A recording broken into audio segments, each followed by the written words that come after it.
Hello guys, അപ്പോൾ ഇന്ന് നമ്മൾ രാവിലെ അമ്പലത്തിൽ പോകാൻ പോവാണ്. ഇന്നലെ പറഞ്ഞ പോലെ തന്നെ ചിങ്ങം ഒന്നല്ലേ. അപ്പോൾ രാവിലെ വിളക്കൊക്കെ വീട്ടിലും കത്തിച്ചു, ബ്രേക്ക്ഫാസ്റ്റൊക്കെ റെഡിയാക്കി വെച്ചിട്ട് ഞങ്ങൾ വീട്ടിൽ നിന്ന് ഇറങ്ങി. അപ്പോൾ നമ്മുടെ വീടിൻ്റെ തൊട്ട് താഴെ തന്നെ ഒരു പള്ളിയുണ്ട്.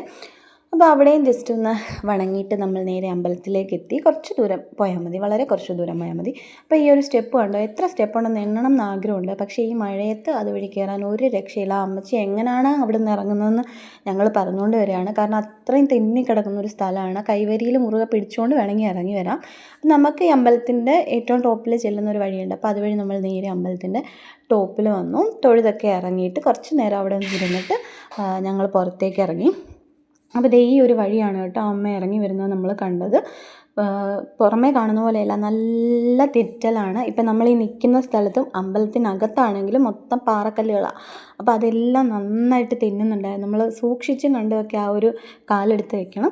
ഇത് ഭഗവതികുന്ന് ക്ഷേത്രമാണ്. ഭഗവതികുന്ന് ദേവി ക്ഷേത്രത്തിലാണ് നമ്മൾ വന്നത്. അപ്പോൾ തൊഴുതിറങ്ങി പ്രസാദമൊക്കെ മേടിച്ച് വാവച്ചി ഞങ്ങൾ രണ്ടുപേരും കയ്യിൽ നിന്ന് വിടാണ്ട് പിടിച്ചിരിക്കുകയായിരുന്നു. അപ്പോൾ ഒരു പ്രത്യേക വൈബാണ് കേട്ടോ ഈ ക്ഷേത്രത്തിൻ്റെ ഉള്ളിൽ. അപ്പോൾ അതെല്ലാം കഴിഞ്ഞത് ഈ നടക്കണ വഴിക്കൂടെ എല്ലാം ഒരു തെറ്റലുണ്ട്. അപ്പം അങ്ങനെ ഇത് കണ്ട് അമ്പലത്തിൽ നിന്നൊക്കെ തൊഴുതിട്ട് ആൾക്കാരൊക്കെ പോകുന്നുണ്ട്. അപ്പം ഞങ്ങൾ തൊഴുതിറങ്ങി നേരെ വണ്ടി എടുത്തു, തിരിച്ച് വീട്ടിലേക്ക് പോവാണ്. നന്നായിട്ട് വിശക്കുന്നുമുണ്ട്. അപ്പം നമ്മൾ നേരെ ഇനി വീട്ടിലേക്ക്. ഇതിനിടയ്ക്ക് ഇട്ടിയപ്പാറ ടൗണിൽ വന്നപ്പോൾ നമുക്കൊരു മെഡിസിൻ വാങ്ങാനുണ്ടായിരുന്നു. അപ്പം ഞാനും വാച്ചിയും കൂടെ കാറിനകത്തിരുന്ന് വർത്തമാനമൊക്കെ പറഞ്ഞുകൊണ്ടിരുന്നു. ചേട്ടയാണ് പോയി വാങ്ങിയത്. ഇപ്പോൾ ഇതാണ് നമ്മുടെ ഇട്ടിയപ്പാറ ടൗൺ ഏരിയ എന്ന് പറയുന്നത്. ടൗണിൻ്റെ ഒരു ഭാഗമാണ് കേട്ടോ.